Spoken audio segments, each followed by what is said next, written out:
Hey guys, welcome back to the New Tribe. I have a super exciting guest today. This is Brooke of the Universal Shamans of the New Tomorrow Church here in Texas. And Brooke, do you want to tell us a little bit about what your church is? So USNT is a sacred medicine church. We host Bufo ceremonies. Bufo is our main medicine, so it's our sacrament of the church. But we started out with ayahuasca, also peyote, and then, going to Bufo. And so now we're mainly Bufo church, but we do also offer peyote and ayahuasca from time to time. Awesome.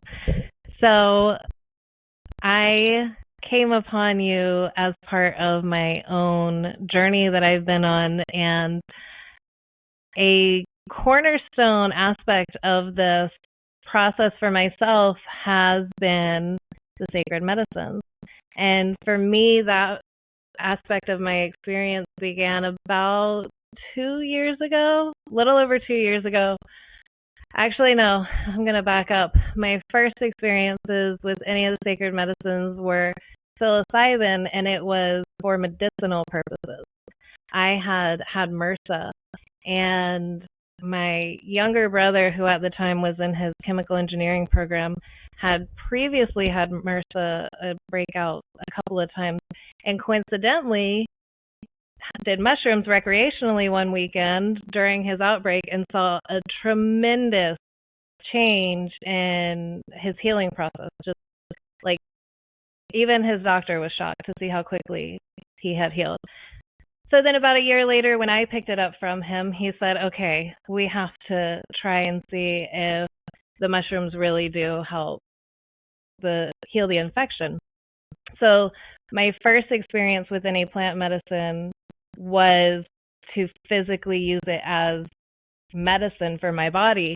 And it blew my mind after having the experience and seeing how it really did heal my infection, but also the aspect of the psychological experience. Right.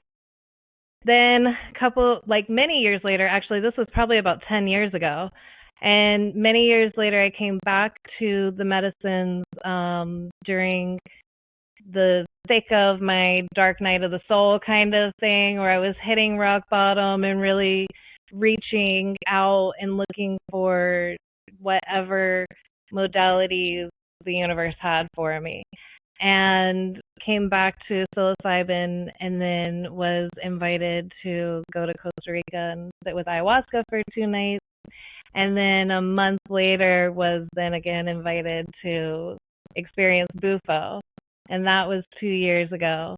And Bufo has been such a huge component of the last couple years of my life, even the fact that I had only sat with the medicine 2 times until recently, and those 2 experiences just set me on a trajectory of just transforming my faith. And having grown up in the Mormon church, which is a very stringent religion, I had such a strained and difficult relationship with my faith and with God.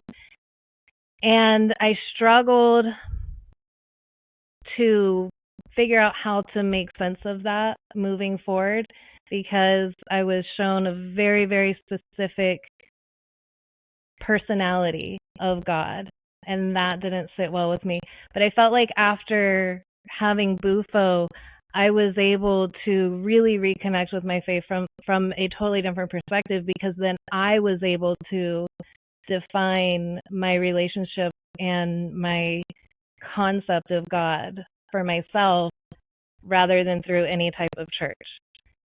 So this is a quick rundown of the last few years, which led me to Bufo. And then recently, in the last several months, I've been feeling the call again towards the medicine. And after some wild coincidences, I reached out to the girl who had served me previously, who ended up being a student of Brooke's in the past. So you trained her to then go and serve, which I became one of her what would you call Some people call it clients, different names for it. But for us, with Bufo, the way it works with our USNT family is just like family. you know, 'cause once you have Bufo, there's no going back. So and there's no real, others that can understand or comprehend. So for us, it's just family. Because you're all connected. Mm-hmm. So I was served. I reached out to her and started to ask more information about, how that experience is of becoming a facilitator of the medicine, and she connected me with you. And then I was shocked to find that I had recently moved to your town.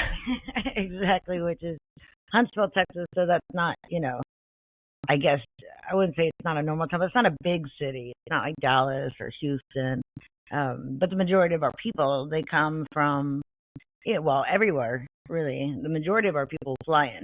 And so, when she called that night and said that you were here in Huntsville, I said, Texas? She said, are you sure not Huntsville, Alabama? Right. It was just, so crazy. And then, but a lot of people don't realize, that synchronicity is the language of Bufo. So immediately I knew that there was, a bigger purpose, a bigger reason that the medicine had called you here to this town. So my ears perked up. And I said, okay, I'm paying attention.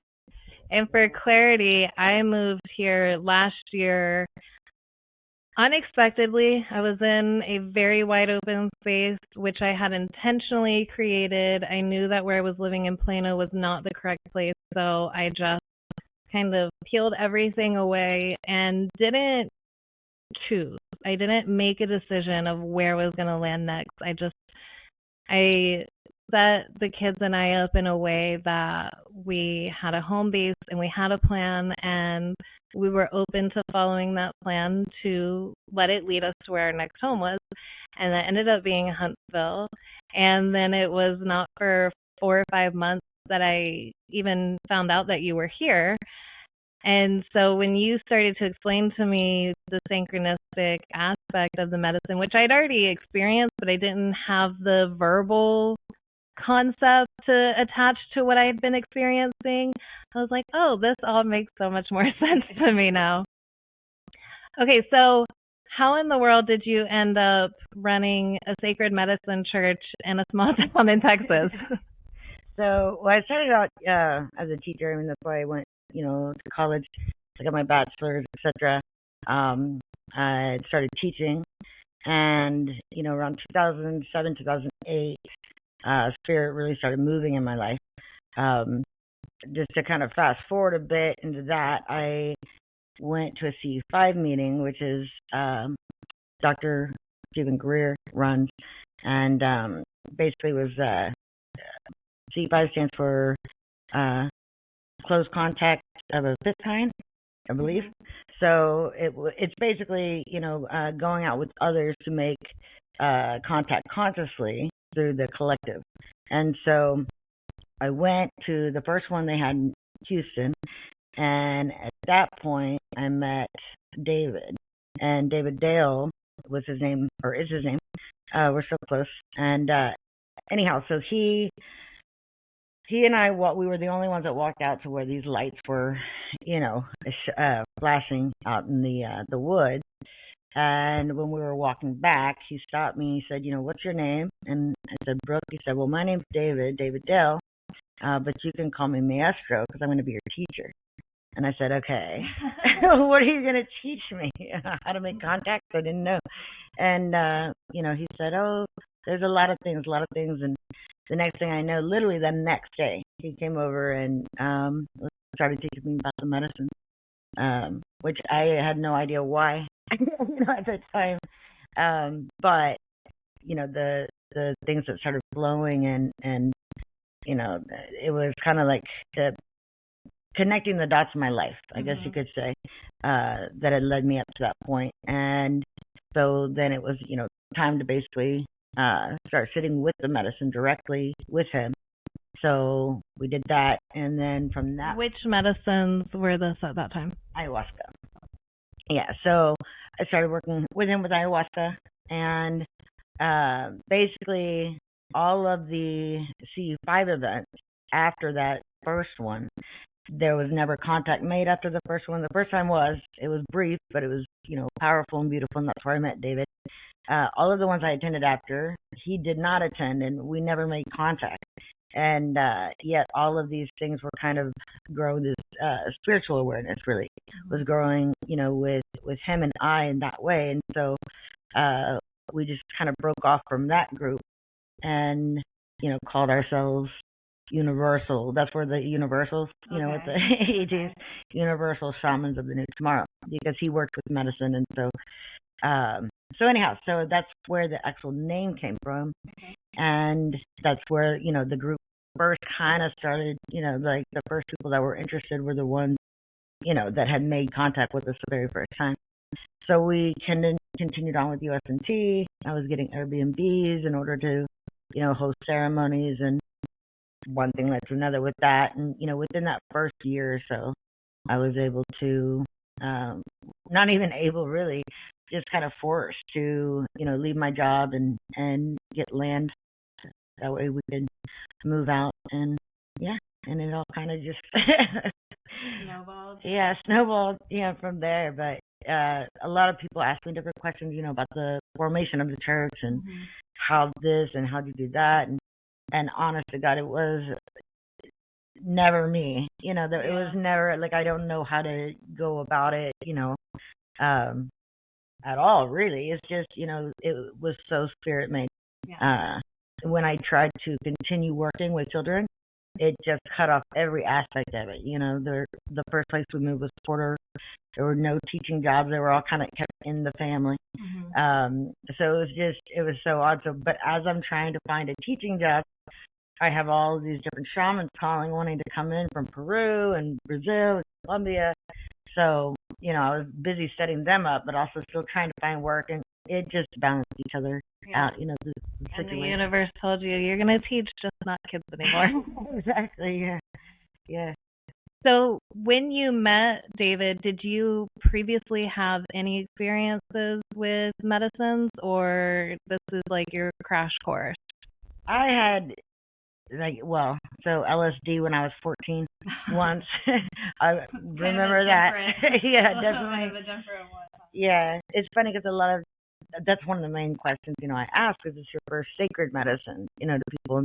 I guess for whatever reason, people think I'm, asking about psychedelics, which I'm not at all, because I don't, personally put the sacred medicines in that class. But a lot of people will say, oh, I had LSD, I had, this, that, and the other, and then I have to get specific about sacred medicine. So, but no, so my only real experience was, the one time at 14 years old with LSD, but that was obviously nothing compared to what I work with now.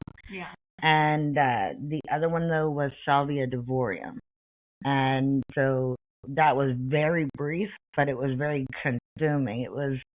I wanted to figure it out. I wanted to understand it, So, but that was my last real experience with anything along those lines or anywhere near the nature of these medicines. So you could say that the medicine came to you. Yeah, definitely, in a big way. And how long have you been running the church now? 10 years. Mm-hmm. After I had my first Bufo experience, which was described to me as like a textbook ego death, laid back, went into a void, came back laughing like, oh my gosh, okay, it makes sense now. But then in my integration period after this, I wanted to know everything that I could know about this medicine, which, as you know, there's not a lot of information about. So what I was able to find and learn was that, which, by the way, when I first went into this medicine, all I knew was that it was frog venom. My girlfriend called me and said, hey, would you be interested in having the Bufo ceremony? And I said, what's that? And she said, frog venom. And I'm like, say less. Okay, let's do it. And so if you look online and you try to research, there's very, very little information about this medicine. And from the psychedelic perspective community, from the psychedelic community, there is a little bit of information about 5-MeO-DMT and comparing it to synthetic DMT. So, can you give us a little more information or background from your understanding of this medicine? So, Bufo is basically the name of the toad. So, Bufo being the toad, it lives in the Sonora Desert. It's also referred to a lot as the Colorado River toad, although there are none in Colorado. They're, mainly in the Sonora Desert, in, some parts of the U.S., but the main places in the Sonora in Mexico. So, which is, I would say, northern central Mexico. And yeah, the Sonoran Desert spans across the border into the southern U.S., so northern Mexico. Right, correct. And so in that understanding, so these toads are, they're big, their species basically survived, not the Bufo areas, but Bufo, I forget the other actual name of it, but survived the Ice Age, basically, by going underground. So these toads live underground in the Sonora for 9 months out of the year, and it's usually the summertime whenever they come out, and they come out for 3 months, breed, have babies, etc., and continue on. But it's during those 3 months that the medicine is harvested. Mm-hmm. So it's funny too that you mentioned, that it was frog venom. Mm-hmm. So it's not, it's toad venom, but but it's so funny because we have had quite a few people that come for combo. Mm-hmm. So combo is the frog venom. Uh-huh. Now again, we're Bufo, we're the toad venom, and combo is a frog venom. But the combo is definitely a venom. I have had combo as well, and there's nothing that'll detox you like combo. nothing at all. But it's just so funny because when people have shown up before, for combo, and I say, well, that's a different thing. That's a frog venom. We're toad venom, but and you're like, you're gonna have Bufo though. Oh yeah, and I do. They always end up taking it, but I always tell them right off the bat, it is your lucky day. Yeah. Because if you came for combo and you get Bufo, it's much gentler. Yeah, you're doing really good. So in that understanding that it is a toad venom.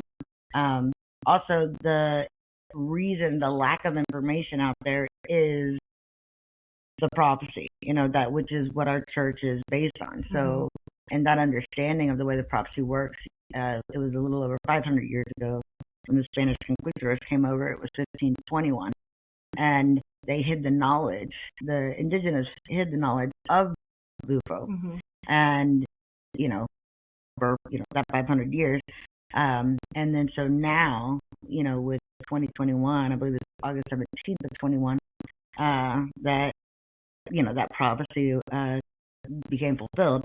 And so now people are seeing this medicine come back, but they're also thinking that it has no tradition, no culture behind it.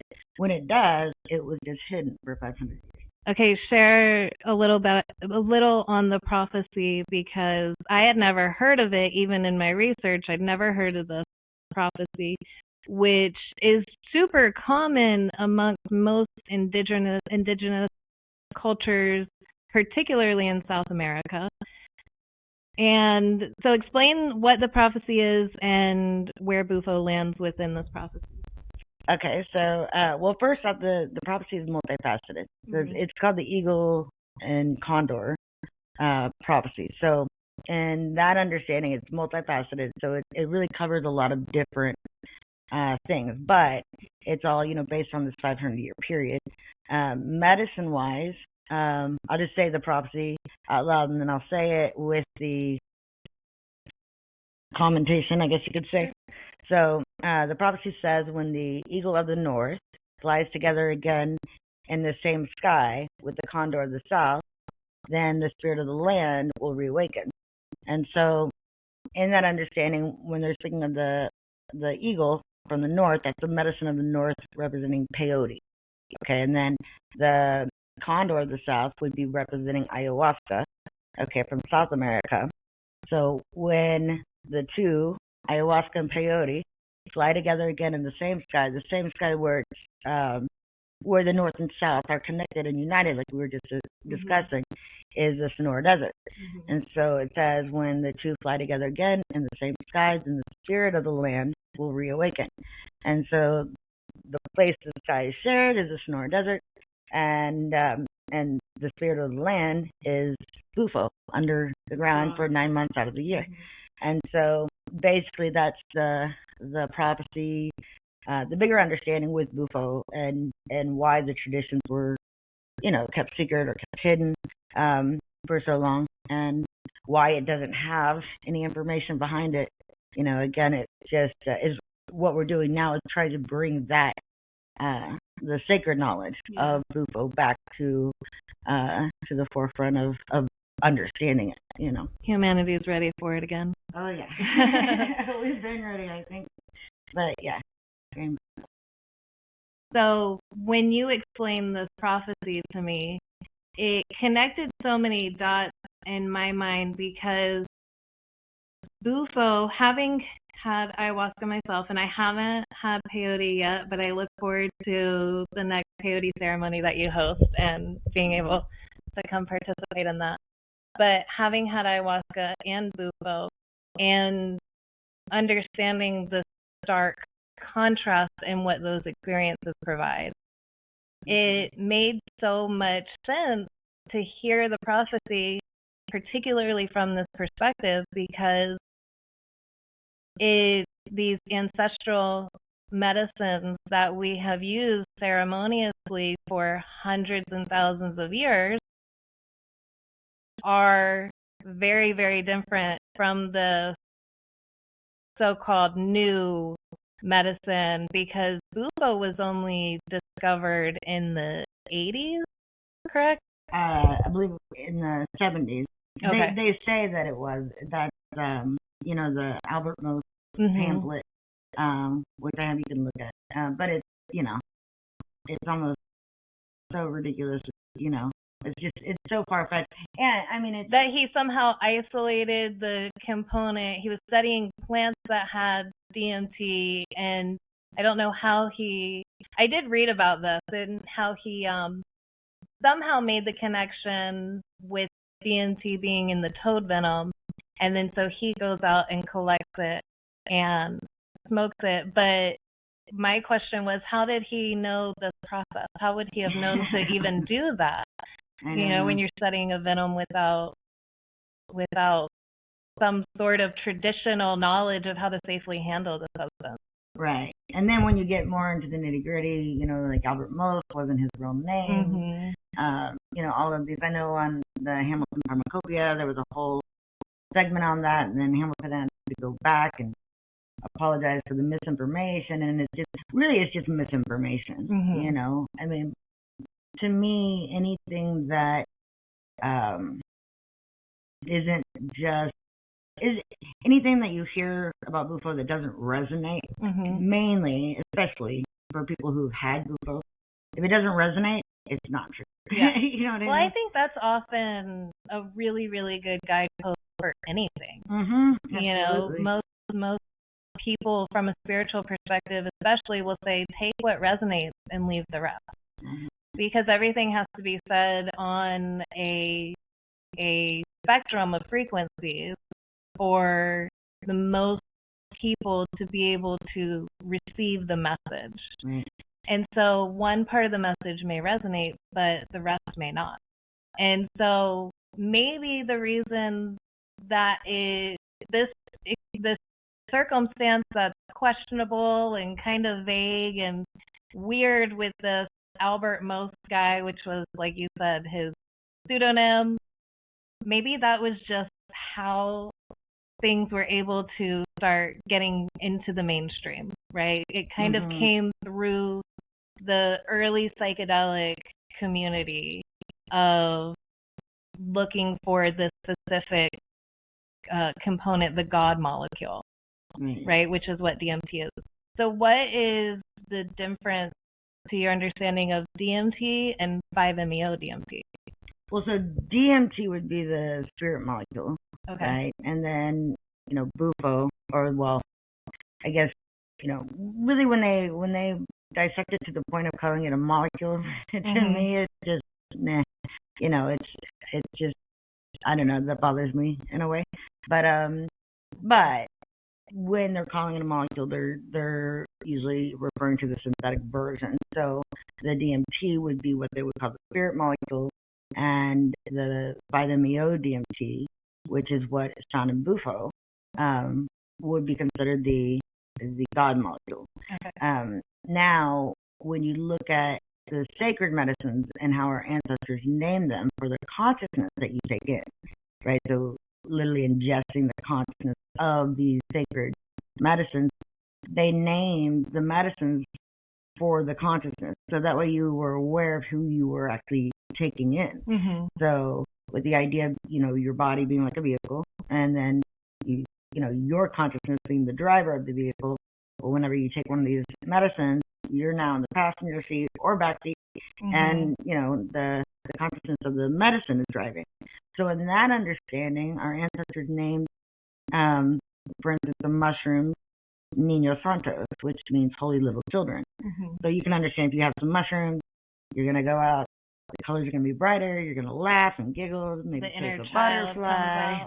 As long as you're not taking like a whole lot, you know what I mean? If you take a hero's dose, it's a different story. Right, that would be a different story. But you can see where the consciousness that you're ingesting is literally a holy little child.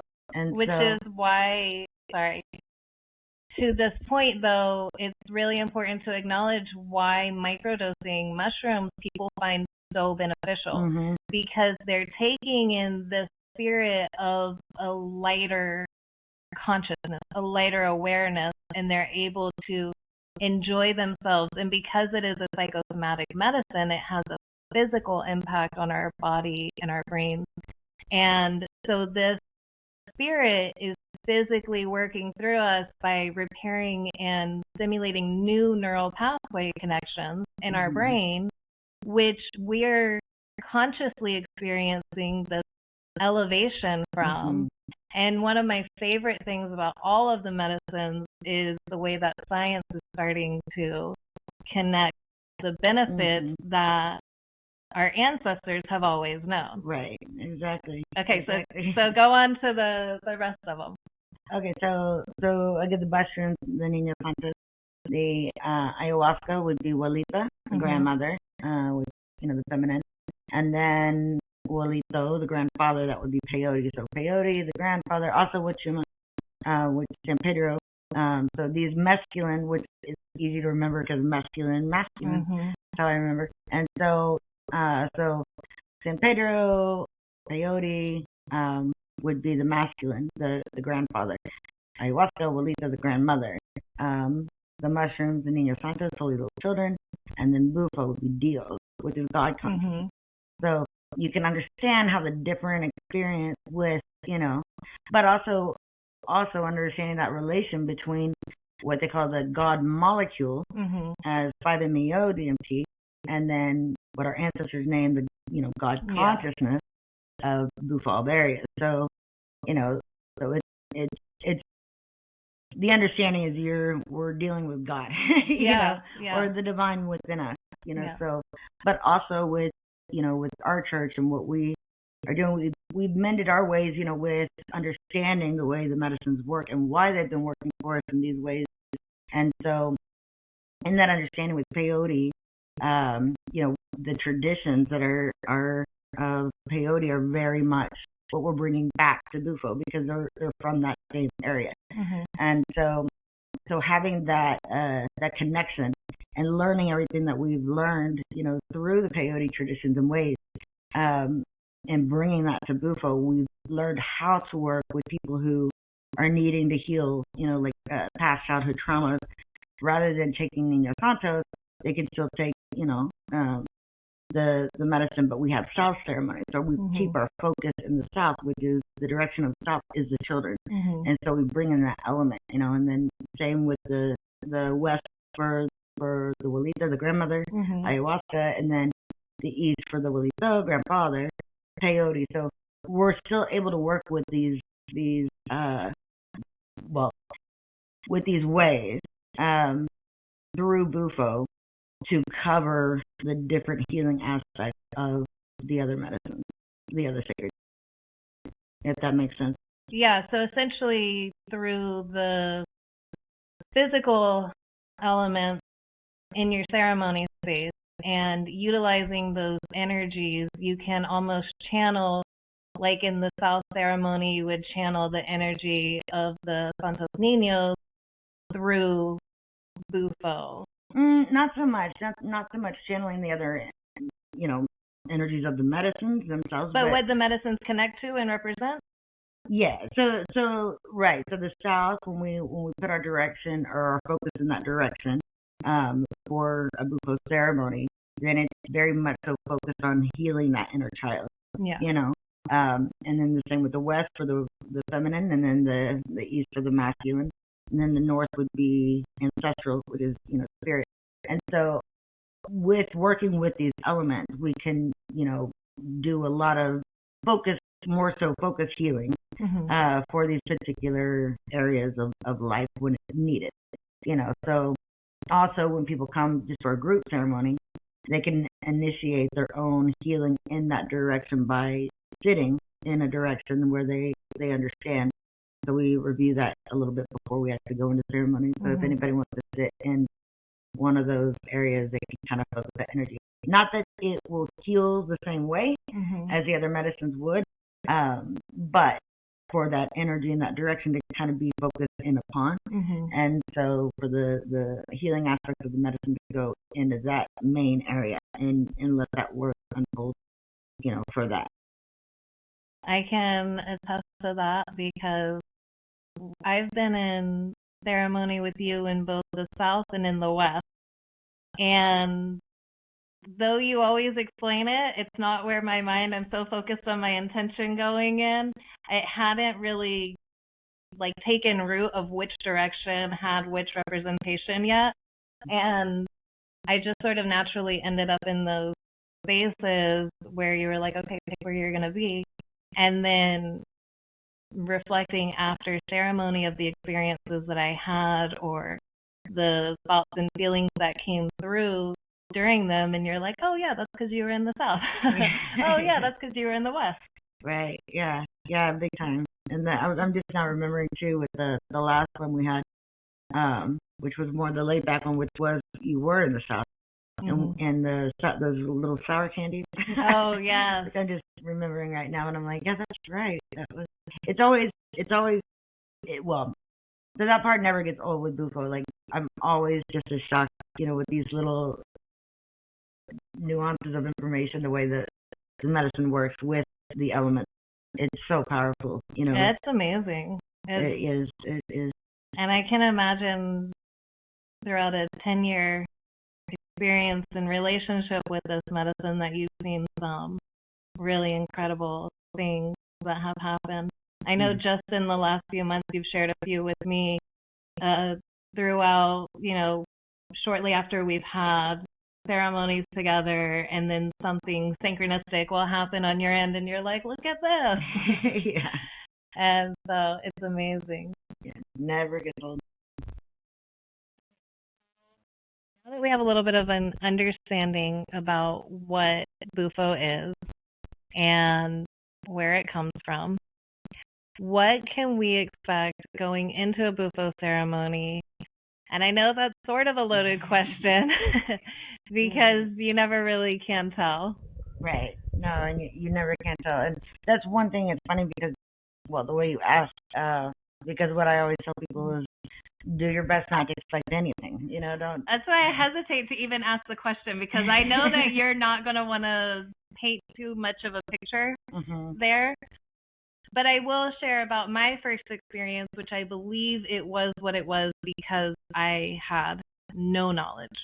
I had no idea what to expect out of this experience. I just knew that when I was invited to sit with the medicine, which I talk a lot about human design, I talk about on the podcast, for my personal strategy as a projector, and yours as well, Brooke's also a projector, we are designed to wait for the invitation, for something to come to us and be invited into something energetically tends to be much more fluid and aligned of an experience than when we insert ourselves or initiate something.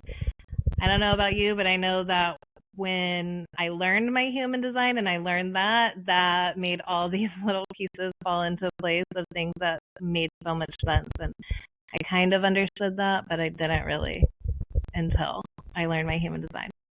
But anyway, I digress. So I was invited to sit with the medicine, and it felt like it resonated. There was zero part of me that had any retraction from it. And so I knew nothing other than it was toad venom. And I was like, okay, let's go. So when I was served and Ashley came to my house to serve me in a private ceremony, I really appreciated the ceremonial aspect of it because I do approach the medicines as sacred.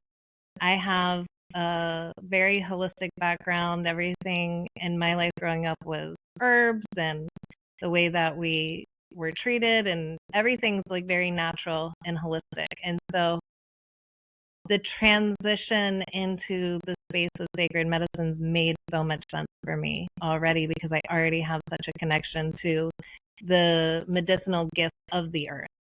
And so it's not difficult to understand that there are gifts from the earth that have an extremely powerful effect. And so this was about a month after ayahuasca, so I was still like working my way down from my ayahuasca journeys and went in completely blind. And I remember inhaling the vapors and having a moment where I was looking at her face thinking, okay, I wonder how long this is going to take, right? Because ayahuasca, it's like you could be sitting there for 2 hours waiting for the medicine to take hold, and other things, it's all a different amount of time. And before I could even finish that thought, I started to see the light coming through the window like fractal, and her face kind of started to pixelate.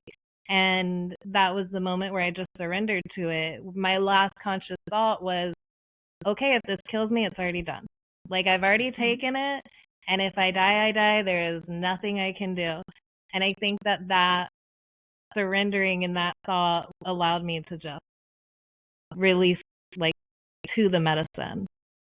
And then I didn't have any experiences because I didn't exist anymore for a moment. But then I came back, and it was like my brain was filtering what my consciousness had experienced. And as my brain was filtering it in, then a picture began to develop in my mind of being in this space outside of everything. And I could see this like spherical sort of entity in front of me, and it was moving so fast, and it had light inside of it, and it was just, I knew that it was everything. It was all of time and space inside of this little like donut almost.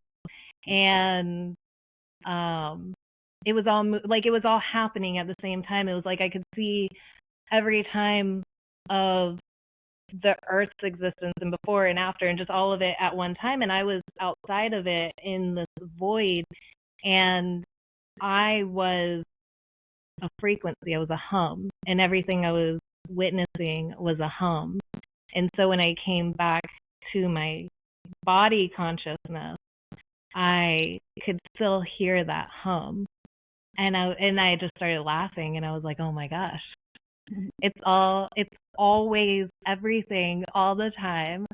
And the most simple concept that my brain was able to like sift all of the information of my consciousness becoming connected to the space of like one consciousness. All of the knowledge that can possibly be is in that space, and we are part of that space. And so I came back, and my brain is trying to, I always explain it's like your phone can pull information from the internet, but it can't hold all of the information in the internet. And that's kind of what my integration felt like. It was like I had all these new web browsers open, and my brain was just switching between them all, but it couldn't hold and process all of that information at one time. And so that was a pretty big integration for me. But when it distilled everything down to the simplest concept, I was like, nothing matters. Nothing matters except what we choose for to matter, because as much as something is, it also is not. And as much as something is important, it is also not important. And I know that sounds insane to some people, but gosh, the burden that was lifted off of me in that moment of realizing I stress about everything. And you know, especially as a mom of 3, I then triple time my stress in the things that I tell myself I have to worry about. But then this understanding that so much of what I'm choosing to matter is not actually what really matters. What is really going to matter at the end of this life? What's really going to matter on the other side of it?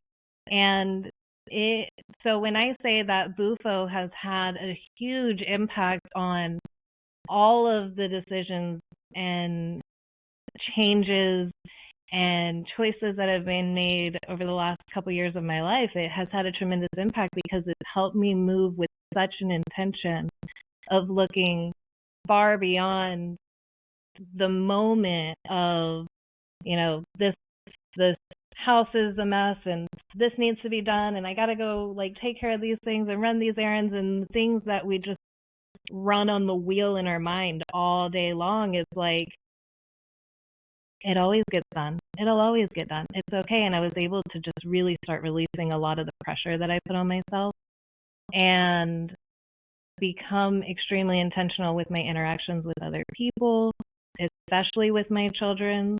And so when you started telling me, you're like, Bufo helped you become a more like genuine version of yourself. You're more you than you were before Bufo. So I always love sharing that experience with people because it was like, I remember telling Ashley, I was like, I feel like in 30 minutes I've surpassed what 10 years of therapy could have maybe done for me. At least, yeah. Yeah, I know. It's crazy that way. I mean, Bufo is, the most common thing that people say after Bufo, after the experience, is no words, you know? And that's really the truth, because, I mean, even if, like, I find it funny that everyone that's ever had Bufo, we all completely agree that there's no words for it, no language, not even a vocabulary yet we got, like, because people writing books and like all these, and I mean, here we are talking about it. This whole podcast is about Bufo. Yeah. And yet there's literally no words, you know. There's no words in the human language to express, convey from my awareness to your awareness what that experience is. Right. Or to awareness, period. Because the thing is with everything else, we have the ability to at least imagine prior to taking it. Yeah. That's why I tell people no expectations. Like don't go watch something about it. Don't go, because your mind literally, until you have Bufo, your mind cannot fathom it. Yeah. Because it hasn't reached that because far it out. opens your mind to a realm that until your mind is open to it, you can't. It's like walking into a house and you stand outside of the door, or walking up to a house and you stand outside the door and you can't assume what it's going to look like inside. You can never, until the door is open and you see the room, you can paint a picture and it'll never match. Right. Yeah, like that. But when I think of it like that, I think of how a Bufo house. If I open the door of a Bufo house, I would just fall through. I don't know. It wouldn't even exist. There wouldn't even have floors. It's just but that shocking. Yeah. Of a whoa, I really could not have imagined. And that's also the beauty of it is because it doesn't matter. I mean, people can go out there and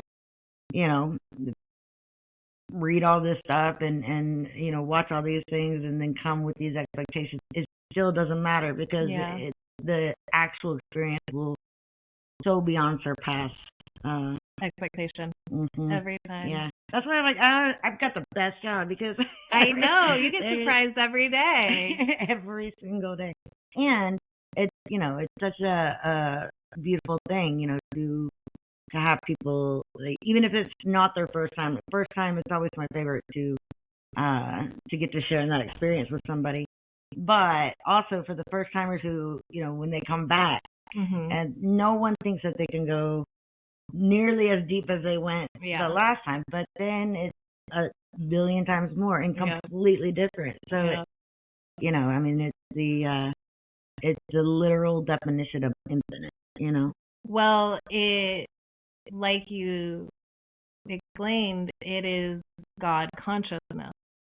And I think the fascination with humans trying to explain God to one another and creating religion, and we're not even going to talk about the control aspect of all that, but the one thing that I think that all humans across all time and all iterations of humanity is we speak where we come from. We have this, just like when someone is adopted and they have no connection and no understanding of their lineage, it's not necessarily looking for your family, but just to know where you come from. And we have that on the soul level, and Bufo allows us to connect to the space of where we come from. And that can be a really dangerous thing in a world of extreme control and power structures. And so it makes perfect sense to me why this particular medicine has been hidden and has been isolated away from us for so long. And then for anyone who pays any sort of attention to the astrological goings on in the sky, we're in this very, very unique period in time, in human history in general, according to what's going on in the sky. We're experiencing some pretty massive transitions and types of transitions and changes that only happen every few hundred years or so. And we're just in this moment in time where a lot of them are happening at once, which I keep saying, everything just feels so different. And right now, I'm not going to get into explaining what they are, but there's been a lot, we're January 26th today. And so there's been a lot happening in recent times. And I think that you're seeing the medicine work with these energies of the astrology and the cosmos shifting and changing, right? Because you've been mentioning to me how people are coming to the medicine in totally different ways than you've seen. Yes, yeah, correct. Yeah. Yeah, it's been very different. I mean, it's one big thing that's been, I feel, changed with Bufo is more recently is, I feel the pull away from understanding of our concept of healing, Yeah. and allowing ayahuasca to really take that in. That's what ayahuasca does so well. She takes us into the trauma and she has us look at it, and that's a beautiful thing. I mean, if it weren't for ayahuasca, I wouldn't be here right now. So I love that medicine very much. Yeah.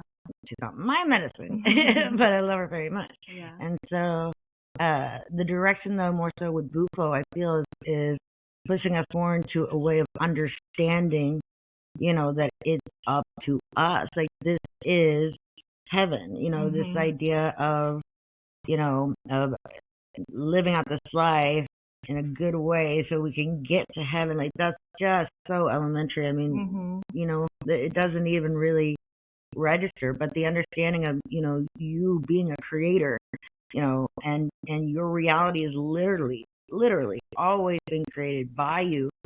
And in that understanding, I mean, if you think about it, when you go into Bufo, that is literally what Bufo is showing you. That you have the divine, ability and capabilities to create anything within you. And so in that understanding, what do you want heaven to be? Because it's, you have everything. It's all malleable. Everything, your own, imagination would be your limitation, So it's in that way. I feel like Bufo is wanting that focus to be more so realized, to know that that first off, that heaven on earth is possible, and that we're the one. It's up to us. We're the ones creating it. So I feel, I don't know what it was, the switch. At first I was thinking it was in the actual new year, but I feel more so it was on the solstice. Things started really switching in that direction with Bufo. I think so. This month, the fact that it's only 3, not even 4 weeks into this month, and I think back of coming here just a few weeks ago, and we have the women's ceremony, and I'm like, that feels like a lifetime ago already. And I don't know if it's the Bufo or just like the fact that right now everything is happening. We just had the inauguration. So for better or worse, things are happening in our external world that are changing our reality regardless. There's no control. There's no resisting it. It's just happening in that part of life. But then also when we're working with these medicines and seeing those changes reflected internally as well, it's been big. It's big time. I know that for me personally, throughout my life, I know that we all, like human nature, we seek God and we fear death, right? Like, those are two of our just deeply embedded programming in our brain of aspects that are going to influence the way we navigate this life, right? And for me, I first developed the fear of death when I was probably, I would say 10 or 11, I want to say. I had a great uncle who had gotten brain cancer. And they lived out of state, so we didn't see them too frequently. But I remember having seen my aunt and uncle one summer, and then maybe it was a year later we saw them again, and in that time he had been diagnosed. And just since the diagnosis, the way that he deteriorated and the way that he changed, and then coming and seeing him again, and that was the last time I saw him as, a young kid, that was the first time I realized, like, oh, your body can turn on you.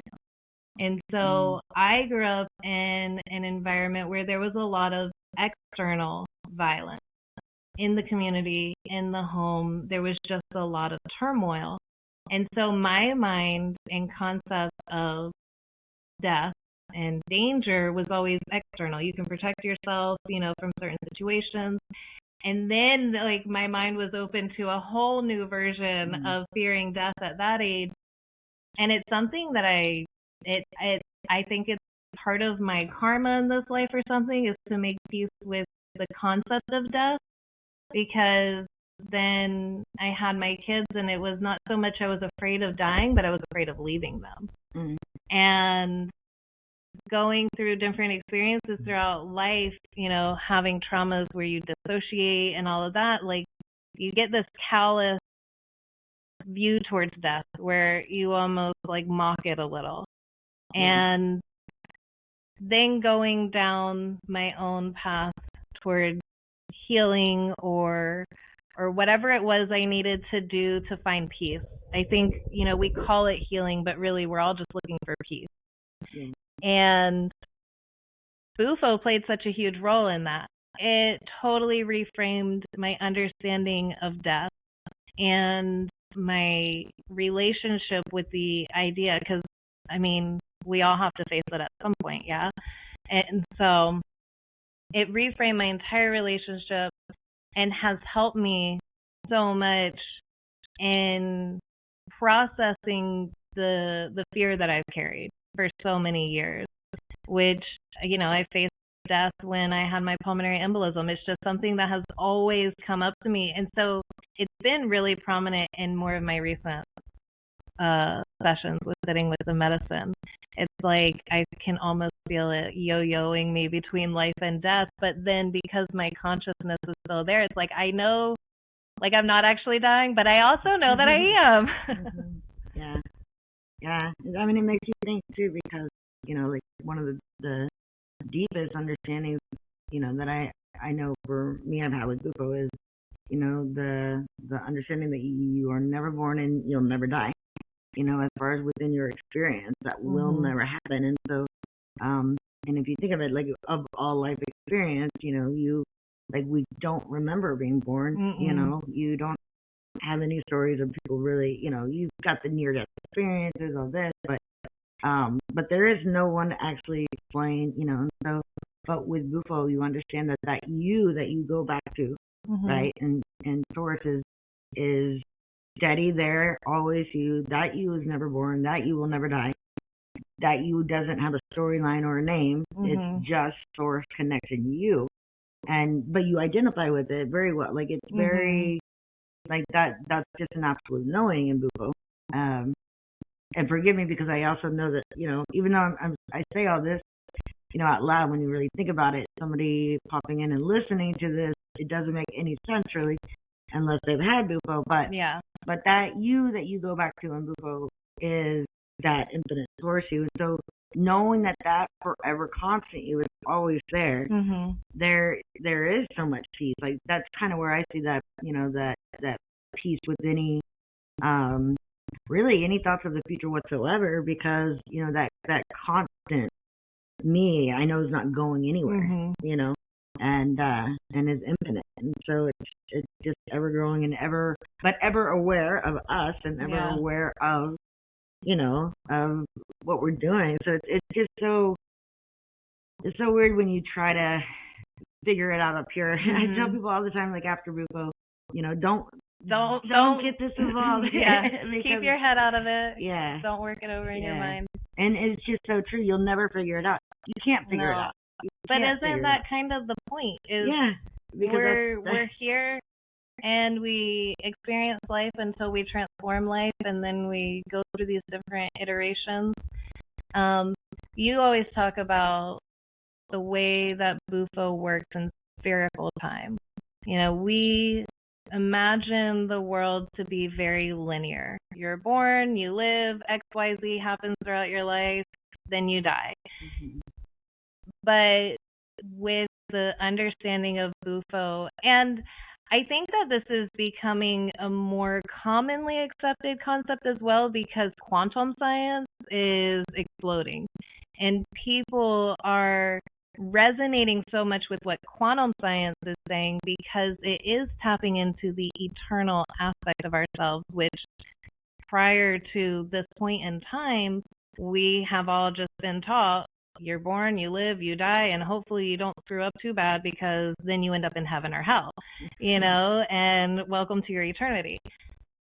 The spherical aspect of it, I think, is one of my like, I find it most fascinating and intriguing. And I started to develop this idea about death as you're describing it. And I started to develop that belief system, or I don't even know if I want to call it a belief system, but this concept of death and what happens to our awareness, what's our experience after death. And then coming into Bufo, and then especially, being able to talk with you, and you have so much experience, and you've witnessed this medicine work in so many ways. It was like that was the medicine working before. This is a year and a half before I ever sat with the medicine the first time. But I was learning through it. My mind was open to what it had to show me a little further down the linear path. Wow, yeah. No, that makes perfect sense. Doesn't really? No, it does. I wasn't sure where you were going with it. I was just kind of intrigued by, because that is a lot of the way I feel like Bufo makes you think. But then when you let me know, I know, I'm a rambler. No, but it's so important because that understanding of being able to, and it's it's frustrating because you can't see it until you actually experience Bufo. But once you do experience Bufo, now you have the ability to look in your past and be like, holy crap, that was Bufo, that was Bufo, that was Bufo. So then the spherical time starts to make sense. So it's in that understanding, it's so powerful that way. But yeah, the medicine works and complete spherical, and laughs at us because we try our best to keep it linear. It's like, oh my God, you're missing the bigger point. The more fun idea here. But I feel like that's, well, no one can argue this with me. I swear on my life, Bufo has the most hardcore personality. I mean, as far as, sense of humor goes, but his sense of humor is very much based on spherical time. So he's just, he can make jokes like decades before or after you're going to get it. Literally, like you can do that. It's so phenomenal, and it makes it so kind of quirky like that, But the way, Bufo works within that spherical time, and then showing, it's up to us through linear time is unreal, but real, but unreal. Yeah, it is.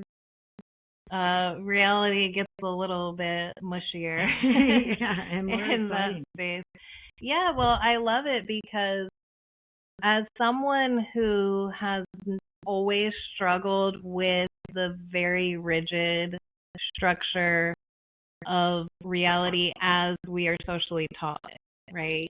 There's very specific ways to exist in the world. There are specific expectations. I mean, productivity is through the roof in our expectations of ourselves and one another from a worldly perspective, but really, like, to what end? And I think that's one thing that no matter what perspective we're viewing the way we choose to live life, what we are not taught is to what end? What is the purpose? Okay, you're running around and you're tidying all the things up and you've got your picture perfect clean house, but is this what makes you happy? Is this where you find your peace and your joy? Or is it by giving yourself a different type of nourishment that you get to decide?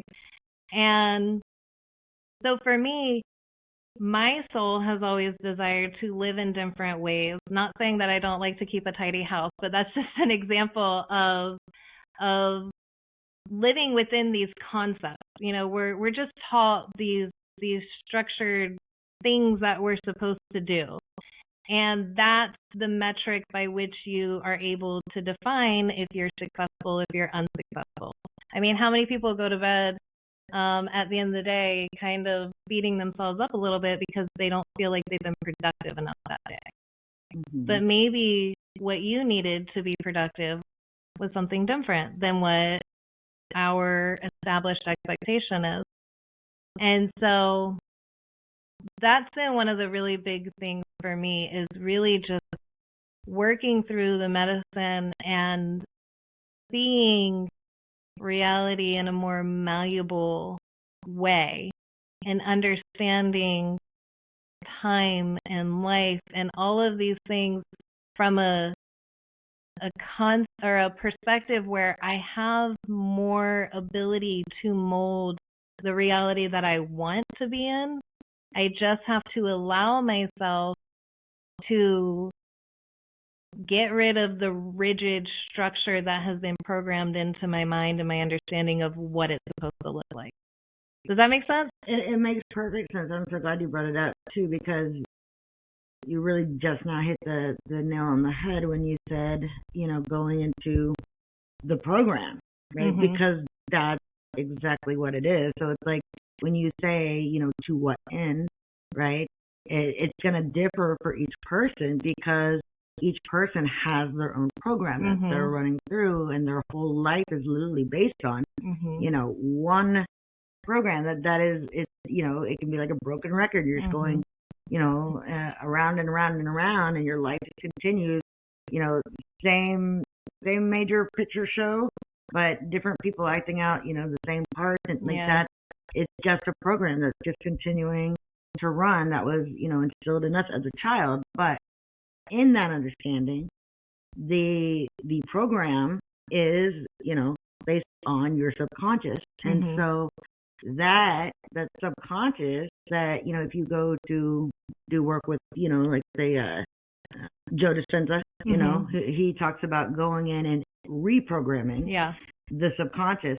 But all of these people have, like, the main situation, and that situation is, how do we get into the subconscious to reprogram Mm-hmm. it? Well, that is Bufo. Yep. You see? It's a direct shot. It's like an arrow into it. Literally, when you take Bufo, you go into your subconscious, and you can reprogram the subconscious there. That's why I tell people, be really clear with your intention, because this is, very much so. I mean, this is, if the industry understood what this medicine can do, my God, can you imagine? Oh my gosh. I would fear for the frogs. Exactly. Well, there it is. Exactly. But again, that's kind of the same idea too, is when we have this medicine, the sacred medicine, that is literally giving us the opportunity to create heaven on earth, then once people really get away from the constant, like, oh, I'm gonna heal this, I'm gonna heal this, I'm gonna heal this. It goes back to the same thing you were saying. Well, okay, great, to what end? Because it's become very much of a fad. You look around, everyone's doing this kind of healing and this kind of healing. Okay, great, but for what? Like, I guess the greater question is, okay, what's gonna happen when everybody's all healed up? What does healing look like? That's the idea. Like, let's get there. And that is where I feel Bufo is mainly going into that realm of getting, the people who understand the power of this medicine to go into, in order to create that, to create the now what, the heaven on earth that, that is so really simple. When you go into Bufo, it's all just so simple. It's just like, there it is. Well, why didn't I know this? But yeah, it's that feeling of, like, just wanting everyone to be able to experience that and understand that.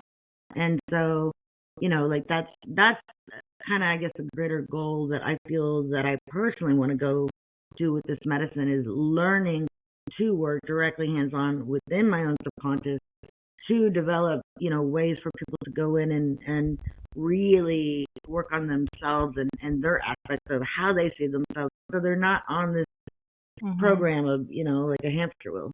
Well, in my experience, yes. And in my experience, you drive such an important point into the intention.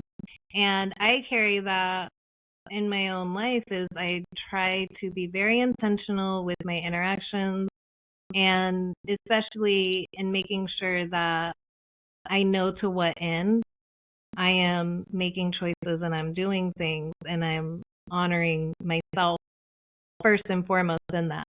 And so then coming and having ceremonies with you, and you double down on be very intentional, like be very specific with your intention and understand what your intention is.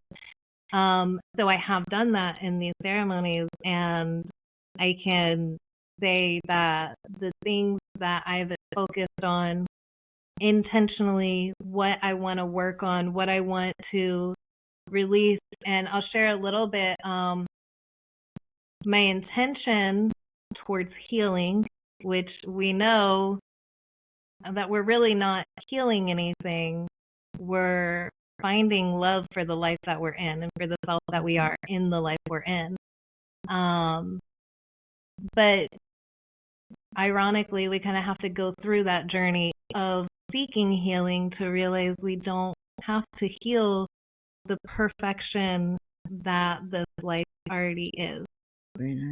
And so coming into these different ceremonies, I've been intentional about wanting to release the things that I've held on to. I don't need to heal them, but I need to let go of things, whether it's my body holding traumas, whether it's my mind holding traumas, whatever things that I'm white knuckle grasping that don't belong to me to keep their identities, labels, anything that is not serving my higher purpose to the end that I seek. That's been my intention. But with each ceremony, it's more specific, right? So when we had our ceremony that was just us girls, and I wanted to be in that feminine space, and that's the beauty of Bufo, right? I had said, I'm not going to have medicine again until it's in a all-female feminine space, and then not 3 days later, they're like, hey, we're going to do a women's only circle. And I was like, well, I guess I can't really deny it in this moment. And so moving with such a distinct intention, such as in that space, I wanted to really shed some layers of just scarring, I suppose, associated with my relationship with my mom, which by the end of that ceremony and the experience that we had there, and coming out of that ceremony with all of the women around the fire there with their hands on me, and you were all just like literally physically putting love into my body with just both of my hands were being held. And as I was releasing a lot of really deeply rooted traumatic energy that I was holding on to, it was being backfilled in real time by all of you putting this loving feminine energy into me, where that's where my traumas were associated. And I mean and it was in the West. And it was in the West. Which is the women, the feminine, ayahuasca, the trauma, the healing. And it was so incredible because after the previous time before that, I was like, oh, that was a big process. I don't think I'm ready for it yet. So I put my stipulation that it would only be in a feminine circle.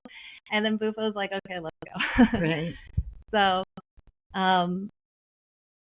with all of that being said, the power of intention, you get to see through this medicine in such a fast way, like instantly. Yeah, that's why I always tell people get real precise. Yeah, because the more precise you are, the more you understand the power of the medicine, and that, what I'm hoping people can, understand, take away. Yeah, and why it's sacred, why, like, the why it's so needed right now. Absolutely. There's, again, that it just goes back to no words, no language, no vocabulary, because there's just no words of how much we need this medicine right now, but at the same time, that's why the medicine's here. And so, but with people coming in, and it's fun to watch, the different people and the different lives that they live and gifts that they come and bring to the medicine. Yeah. and the way Bufo interacts with that and how it blows up these different gifts for these different people in order for them to, to go out and work with the medicine in their own specific way. So it's phenomenal to even be a part of it, just to watch it. Oh, yeah. Well, so I've only had the one experience where you invited me to participate in someone else's private ceremony and guided me toward the different experience that it is to enter the medicine for another person versus entering the medicine for yourself.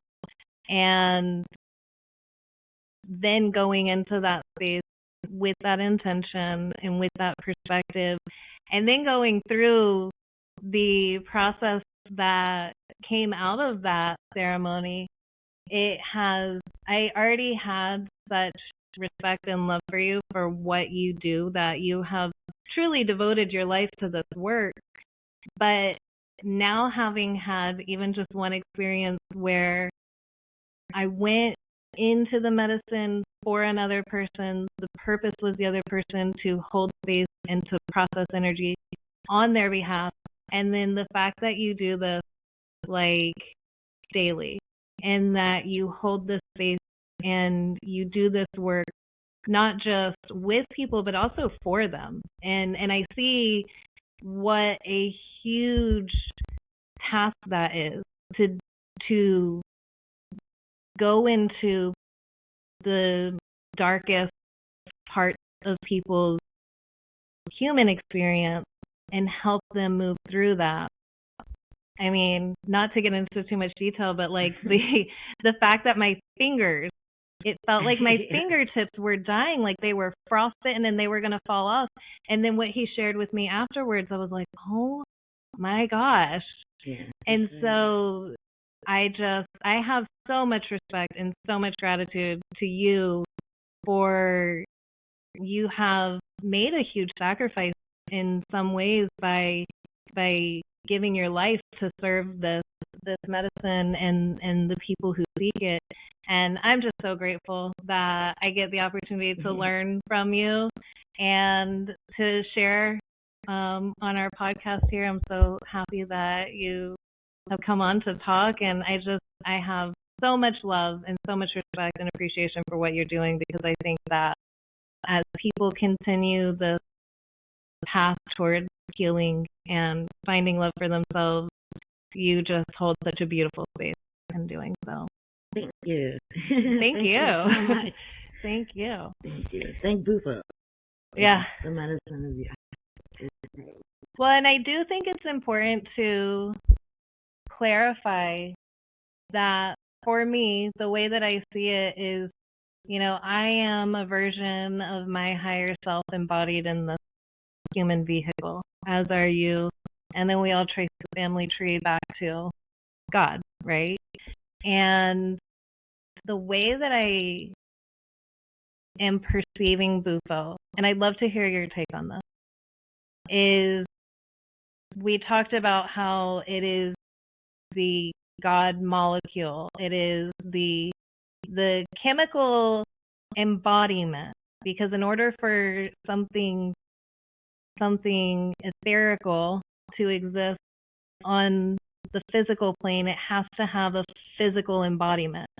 And I see Bufo being the vehicle that God has chosen to embody his or its consciousness physically into, which is why when we take this medicine into our bodies, it allows us to have the chemical connection to God's consciousness.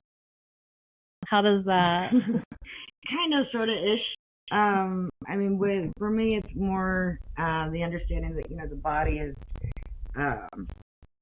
it plays such a small part as our even idea of who we actually are. Yeah. So the body is so easy and capable of healing. That's why I feel like the issue that we create around healing is really kind of more of a cause who need more healing because we think it's so impossible sometimes. Like, I mean, I've seen colon cancer healed by Bufo. I've seen, Wow. you name it.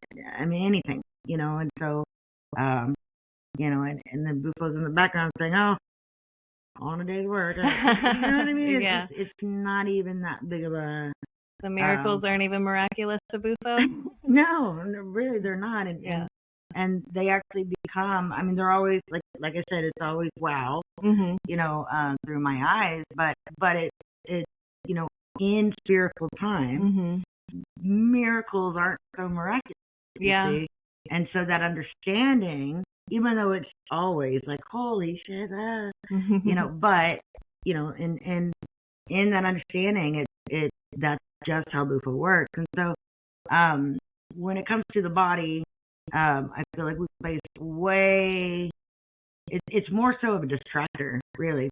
So in terms of Bufo, being a chemical that gives us access to God, I don't see it like that. Although if we're going to speak in terms of chemical, it's, the whatever's released in the pineal gland in the moment of death, that's, the same chemical makeup, etc. And yet that is what we produce in our own pineal gland. So so there's that understanding, but that I feel is just Bufo's way of relating our own understanding of where we quote unquote go. Yeah. But at the same time keeping it within, by the bigger understanding of, divine is within you, like it's the God is definitely not a chemical, but definitely you. You see what I'm saying? So it's more so I feel like Bufo being the actual toad himself being like the physical embodiment of the toad, and then creating the medicine, and then taking the medicine, the actual act of taking the medicine is just like a ticket. It's like a ticket to have access to your true self. Yeah. To just put the storyline aside for a little while and see through to who you really are. Because it's very much of a remembrance. If you think back to your first Bufo, you can recognize that you recognize that space. Yeah. And that is you recognizing yourself. Yeah. And so on that level, I feel like it's not so much of the chemical reaction that we would call, God, because it's also recognizable in sleep. So a lot of people will call, in the middle of the night and they're freaking out and they'll say, Brooke, I woke up and I'm back in Bufo, and I'll say, I forgot to tell you. I forgot to tell you that might happen. That might happen. And it does, it's definitely not rare, but, it does happen. And so, but all that is people will say it's a reactivation of Bufo. No, it's not. You're going into your unconscious state of being, but now you're conscious of it. Yeah. Because you had Bufo while you were conscious. You became consciously aware of your unconscious or your subconscious. So when you naturally go back into your unconscious, it's not a reactivation. That's just where you always go when you sleep.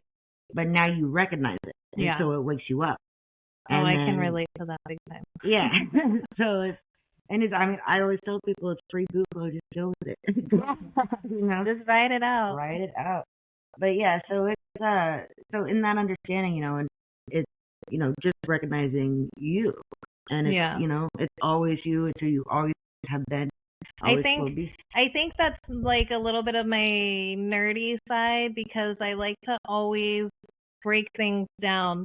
Like, I study herbalism, and none of it makes sense to me until I get down into the chemical aspect of what constituent of this herb is interacting with what component of the human body on a biochemical level in order to treat or remedy the imbalance or the deficiency or the overabundance of toxicity or whatever it is creating some sort of internal issue. And so my brain always likes to look at things on a very, very micro scale like that. Yeah. And so that's sort of where I'm deriving my perspective a little bit of God embodies the consciousness in the frog venom rather than, we think of all of these different big crazy things and what God is and how God is, and it's just a little access, like a little key. We can, like you said, like a ticket. There's a substance that exists in our physical reality that. Well, see, the ticket would be from the outside, and so the ticket is it's a ticket to get in, but the in is what you actually embody. Yeah. You see. And the reason we know this is because you go into Bufo, in your unconscious and in your subconscious. You're not aware that you're in Bufo, but now that you've had Bufo, now you're aware that that is you. Yeah. Because you'll wake up in the middle of, sleep and things like that because you recognize it as a Bufo state of being. Mm-hmm. So, in that understanding, the actual ticket would be the actual toad venom, mm-hmm. but the ticket's just giving access to you for you. Opening the doors. Yeah. Basically. Which, wild. I know, right? Because everyone always wants it to be, this all-knowingness. They want it to be outside of them. Yeah. Yeah. It's easier to accept that way sometimes. Yeah, because then we're not really responsible for anything. Right. Right? Right. So I think you got to start taking radical responsibility. Actually, Zach and I were having this conversation about addiction and from a technology perspective, but it's like you never can do anything about an addiction until you acknowledge, and you have to be incredibly honest, like, okay, I'm having this thing is controlling me. And then you can actually go into that space and do something about the addiction. So what are some things, because healing has so many different looks, right? There's so many different things we could be seeking to heal from, whether it's physical, like an addiction, whether it's emotional, psychological, or if we're just building our connection. What are some of the things that people come to this medicine for? Like that it tends to call people for? Everything. Literally everything. From cancer, depression, addictions, like drugs, heroin. Also, so that would be all. Like anything you can think of healing wise, be it physical, or, emotional. But also very much so for spiritual connection. Mm-hmm. Mm-hmm. The spiritual connection ones are more so my favorites, mm-hmm. just because it allows for so much more to unfold, really as far as like information wise.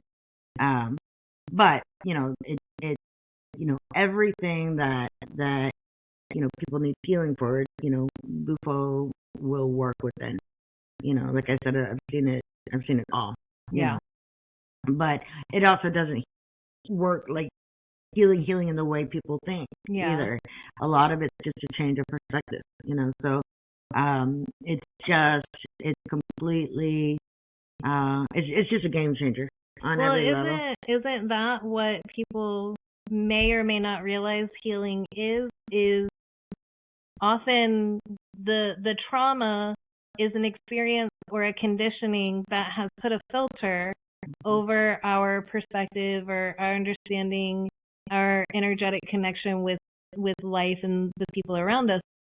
And all of the talk therapy, all of the different therapies, I think somatic therapies like breath work and things like that have more of a healing aspect than like the psychological part, because we're ultimately just developing a new perspective and shifting our awareness, which, as you said, Bufo just takes you straight to the point. Right, exactly. So, and that's also why it's a game changer, you know, in so many ways. But with addiction, specifically, there's the 3 consecutive ceremonies, and I was taught that through Madhu, who first taught me, but there was never really an understanding of why or how. So I never really know what to tell people on that, but I know that the three consecutive, for whatever reason, has by far the biggest hope as far as breaking an addiction, like, for good. So, and I've seen that, work on numerous occasions. But again, I can't tell you why. Yeah. I don't know why. Well, that was actually, so my girlfriend who invited me to sit in Bufo the first time had another friend who had a very long-standing drug problem. Daily use, like, not necessarily out of control, but probably a little bit. And she saw this person and noticed a very, very distinct change in them and was like, something's different. And that's when they said, let me tell you. And had been through the 3 ceremonies with Bufo. And then she got the information, because she and I come from the spiritual perspective of just connecting. And so that was one of the things that really made us both go, there's something to pay attention to here. After seeing that transition in the mutual friend through the drug problem. So that's something that I understand for people with addiction. It can have a huge, is it 3 ceremonies like in a day or 3 days in a row? You can do 2 in one day, but the 3, per day. So 3 days, 1 ceremony per day. If we need to go deeper in the medicine for some reason, whenever I line up consecutive medicine for breaking addiction specifically, I have the people stay here, and so in those private ceremonies, if they need to go deeper for whatever reason that day, then we do. Whatever it takes at that point. But so yeah, so in terms of the 3 consecutive, seeing meth, broken, heroin, I mean, you name it, it's all, That's incredible. It is. And one last point that I think is important to make, because I know that a lot of this, to someone listening to this conversation who maybe has not had any experience with sacred medicines personally or has no knowledge of them, this can sound pretty alarming and a little scary, overwhelming to try, like you said, trying to understand or trying to conceptualize something that you can't conceptualize. But something that I have learned and understood is that Bufo will never give you more than you can take in your experience, right? Yeah, no, definitely. Well, you can, so a lot of people will, go into Bufo. The medicine works in you regardless. And so that people need to be aware of that. But there's a lot of people who, with all the information that coming in, the information can be so much that the body reacts to it as trauma. Not that it's traumatic. It's just so much kind of fearful. Yeah, no, not really fearful. So it's like in trauma, it would be based on fear and trauma, and that's why your body shuts down and says, nope, I'm going to blank this out. With Bufo, it's just so much information. The body's like, I don't know what to do with this. I'm just going to just blank it out. Yeah. Because it's so much, and so in that way, the body shuts down to any memory, of it. And so it's rare, but it happens, from time to time in the beginning, usually, for people when they first start going into Bufo, they'll, have no real recollection of it. And so, like, that was me the first few times. Yeah. So whenever you don't remember, that's just because the body said, shut it off. Yeah. Yeah, and you explained that to me, that it's kind of the gift of the medicine, that it's allowing things to work through without exposing you to them. Exactly. Yeah, I can appreciate that gift. Right? So. Yeah. It's one of those, because I mean, when it comes down to it with Bufo, the consciousness of this Bufo is, older than the Ice Age. I mean, there is no other consciousness as ancient as Bufo. And so in that understanding, like, it's so beyond what we could even conceive of. Well, it would, by nature of its existence, have so much awareness and information just for having existed on the earth for so long. Mhm. Yeah. So, and any way you look at it, you can look at it wild. like that, with it coming from the toad, or so again the ticket and it going into the divinity of you that you are, as that same consciousness. So, in that bigger understanding, the bigger scope, the point I'm trying to make is, like, the medicine will always take care of you. Yeah. You know, always. Like, I've never had anyone regret Bufo, ever. Yeah. Never. Yeah. You know? I totally believe that. So. Well, I'm so grateful to have been able to have this conversation with you today. It's been super fun and enlightening in so many ways. And I foresee with you that this medicine will only continue to play a bigger and bigger role in our collective desire towards healing and really ultimately finding that place of self-love. And so I'm super grateful for everything that you've shared today, because I know that when I have, sought out information, and I am that way, I eventually have to research everything, whether it's before or after. And so there's not a lot of really great, insightful information. So I'm very thankful that you shared your expertise here with us today. Thank you. Absolutely. Okay, so if there are any listeners who would like to get in touch with you to learn more, to schedule ceremony, how can they do that? So you can either go online to our website, which is www.usntchurch.com. So I'll say that again slowly. USNT.church.com. And then my phone number is always open in public. You can call anytime. Make reservations or everything. Questions. Oh, cool. Yep. So yeah, so then she'll have my link to the number, but it's real quick: 713-657-9628. Yeah. So if you're driving down the road and you need to dial it real quick, there you go. There you go. All right. And so for anyone who is interested in even just having a little bit more understanding, any questions, give Brooke a call. She's amazing. She's very generous with her time and her knowledge, and you serve this medicine in such a beautiful way, and I'm so grateful that we get to share in this experience with you. So thank you. Thank you. All right, guys. Thanks for watching today.